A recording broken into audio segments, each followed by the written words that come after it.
Within 6 hours patient normal అయిపోయారు. ఏది అది జస్ట్ ఒక ఎగ్జాంపుల్ చెప్తున్నా.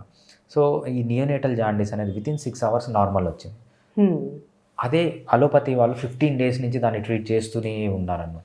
ఏదైతే క్విక్గా క్యూర్ చేయాలో, ఫర్ ఎగ్జాంపుల్ నాకు ఒక కేసు వస్తుందండి, అపెండిసైటిస్ కూడా నేను ట్రీట్ చేశాను. అక్యూట్ ఎమర్జెన్సీస్ అపెండిసైటిస్ వస్తుంది, సివియర్ పెయిన్తో వస్తారు, మన మెడిసిన్ ఇచ్చిన వెంటనే తగ్గిపోతుంది, రైట్. ఏదైతే క్విక్గా క్యూర్ చేయాలో అది క్విక్గానే క్యూర్ చేయాలి. ఏదైతే టైం తీసుకోవాలో అది టైం తీసుకొని క్యూర్ చేస్తేనే దాని ఎఫెక్ట్ ఉంది. ఫర్ ఎగ్జాంపుల్ మోకాలు నొప్పులు, బోన్స్ అరిగిపోయి ఉంటాయి, రైట్, కార్టిలేజ్ అరిగిపోయి ఉంటుంది.